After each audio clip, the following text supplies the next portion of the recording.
आइए हम जानते हैं वनौषधि दिग्दर्शन की इस श्रृंखला में पीलिया और बुखार की खास औषधि के बारे में। अभी आप जिस वेल का चित्र देख रहे हैं इसे गिलोय कहते हैं।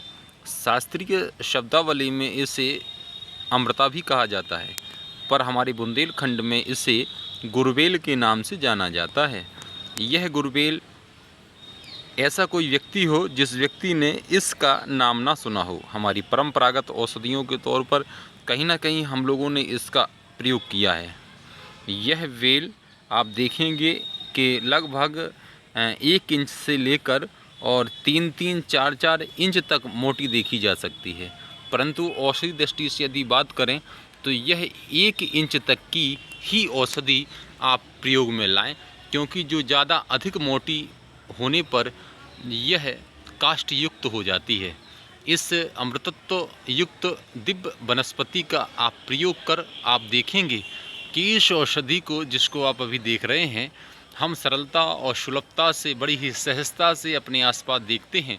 क्या यह इतनी ज़्यादा गुणकारी है जो आपके लिए संजीवनी बन सकती है? वास्तव में यह संजीवनी तुल्य औषधि हमारे आसपास बड़ी ही सरलता से मिल जाती है, पर आप इसको सरल ना समझकर इसको आसानी से मिलने वाली औषधि को उपेक्षित न कर आप स्वयं देखेंगे इसका प्रयोग कर कि कितनी दिव्य खास है।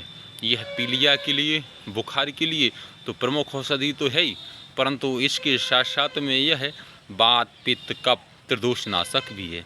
साथ में शरीर के रोग प्रतिरोधी प्रणाली को मजबूत करती है। ये हमारी प्रतिरक्षा प्रणाली को मजबूत करने में सहायक होती है। अभी कोविड काल में आपने देखा होगा कि कितनी बड़ी मात्रा में इसका प्रयोग किया गया। लोग इसके चूर्ण के रूप में, काढ़े के रूप में, कल्क के रूप में, अवलेह के रूप में या सरस के रूप में, कहीं ना कहीं किसी न किसी रूप में व्यक्तियों ने इसका सेवन किया।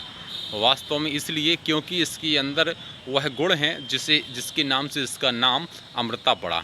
इसकी उत्पत्ति अमृत के द्वारा ही मानी गई है। वास्तव में हमारी धरती के ऊपर अनेक वनस्पतियां हैं जिसकी उपयोगिता किसी अमृत से कम नहीं है, जिसकी योग्यता, जिसकी विशेषता किसी अमृत तत्व से, प्रधान औषधि से कम नहीं है।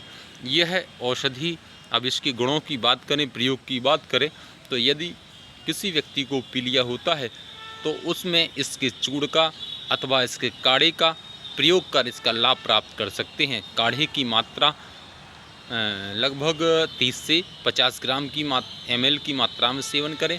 चूर्ण 3 से 5 ग्राम की मात्रा में। कोई बच्चा है तो उसकी मात्रा थोड़ा कम रखें, और प्रौढ़ है, युवा है, वृद्ध है तो उसके चिकित्सक के परामर्श अनुसार अथवा जैसा आपको बताया गया है उस विधि से सेवन करें तो निश्चित लाभ प्राप्त करेंगे।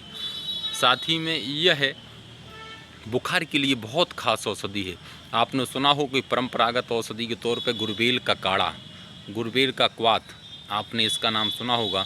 तो आप इसका काढ़ा बना लें, चाहे इसकी आप रस निकाल लें, इसके छोटे छोटे टुकड़े कर उस रस का भी सेवन, थोड़ा सा पानी उसमें डाल लें, लगभग 50 ग्राम रस हो जाए, उसमें थोड़ा पानी मिलाकर इतना ही सेवन करें कि आप लगभग 4 अंगुल 5 अंगुल की वेल और आधा 1 इंच मोटी एक व्यक्ति के लिए, एक समय के लिए यह पर्याप्त होती है। इस प्रकार से इसका सेवन करें। आप चूर्ण के रूप में, काढ़े के रूप में, रस के रूप में इसका सेवन कर सकते हैं। शरीर के संपूर्ण शोधन के लिए सर्वोपरि सर्वश्रेष्ठ दिव्य औषधि रामबाण औषधि की आपके बीच में है। आप इन औषधियों का महत्व समझें, दूसरों तक भी इसको पहुंचाने का प्रयास करें, क्योंकि जो भी आप लोगों को इस चैनल के माध्यम से बताने का प्रयास है वही है कि जो खास है। वैसे तो उपयोग इन औषधियों को अनेक होते हैं, परंतु उतना ही बताने का प्रयास है जो मूल प्रयोग इनका आपके बीच में हो सकता है।